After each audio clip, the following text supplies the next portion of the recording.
Lesson 7, Managing Our Time. Friend, the time has arrived for some open and honest talk.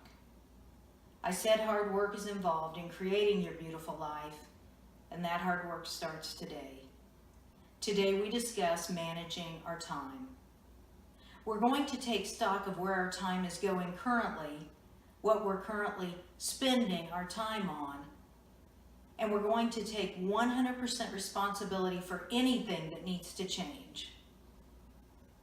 Every morning, the universe bestows 24 hours on each one of us. Think of it as the universe depositing 24 hours, 1,440 minutes in an account for us. After subtracting 8 hours for sleep, that still leaves us with 960 minutes to use any way we decide. First, let's look at how we're starting the day. Opus Dei is an organization within the Catholic Church. They emphasize the universal call to holiness, the belief that everyone is called to be a saint. They have what they refer to as their daily norms. And the first thing they do every morning, and they call this the heroic minute, they get up immediately upon waking. No pushing the snooze button, no rolling over. They get up immediately, they kneel down and affirm, I will serve. Now that's self-discipline. That's dying to self. That's how they manage their time. While I'm not advocating anything that austere, I am going to suggest a morning routine.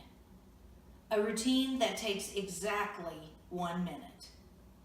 As soon as you get up, the very first thing, the very first minute, say an Our Father, and spend the rest of the minute, about 35 seconds, thinking of God on His throne, smiling down on you, loving you, blessing you. This costs 1 minute of the 960 available to you. Now we'll start looking at the rest of the day. We're going to start thinking in terms of activities costing us time. We have 959 minutes to spend. And even if you spend 9 hours at work, you still have 419 minutes to spend. This TV show costs us 60 minutes, or for binge watching, it might cost us 240 minutes. And how much time do our smartphones cost us? That is something I really have to control because I get addicted to information. Information that for the most part I don't even need. I'll look at the current weather for places all over the world. See what's trending in the news, check email. It can really become a time waster for me. It's something I have to keep in check constantly.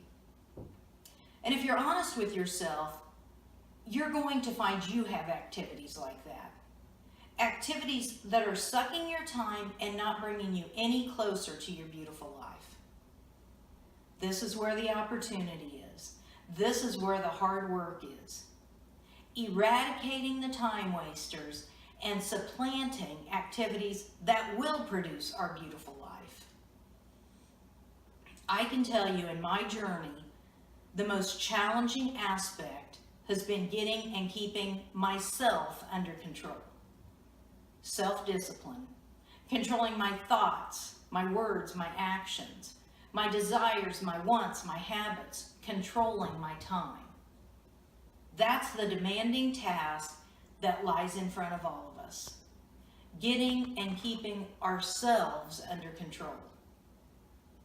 Now, after we've identified our time wasters, we need to identify where we want to invest our time. This is where the rubber meets the road. This is where total honesty with yourself is vital. Last time, we discussed that this is our one and only life. This is the time for action, action, action. Controlling our time, controlling our schedule catapults us to our beautiful life. But we are 100% responsible. The change is all on our shoulders. If we don't consciously control our time, someone else will. We'll get sucked into the seemingly infinite distractions and entertainments of the day. What do you need to do to have the level of gold and silver fruit that you desire?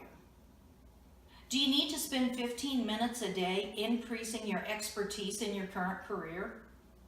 Do you need to spend 5 minutes, 5 of those 959 minutes, looking into your child's eyes and being in their world, just being with them?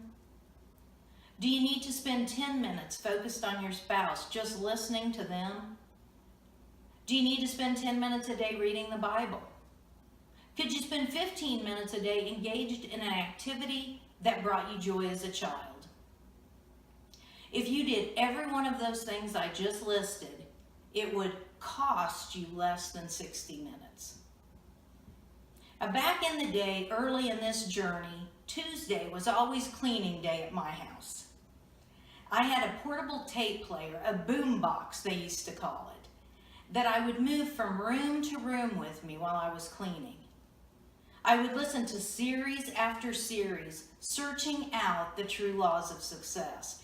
It cost me a lot of time. I was investing my time and it paid off. What do you need to invest your time in?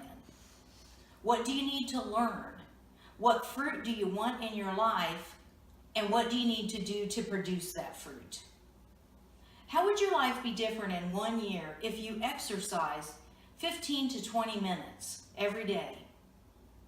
How would it be different if you started volunteering once a week in a cause that you felt passionate about? What do you want your life to be in a year? And what do you need to do to get there? Now, I know this lesson is a lot, but this is a gate we must all pass through on this journey. And here's today's gold nugget. Even a small change, if it's a permanent change, can set your life on a whole new trajectory. Start with the 1-minute morning routine. And if the one I suggested doesn't work for you, come up with your own. But include the Creator or the universe bestowing good things on you. We'll call it the Power Minute, because it is going to fill you with power. Stick with it. Determined to do it every morning, even if you're in a hurry. And this is not an exercise. This is life hack number 1. And this is the litmus test of what you're willing to give to obtain the life you want. If you're not willing to invest 1 minute first thing in the morning, 1 minute of those 960, then you're just not serious about transforming your life.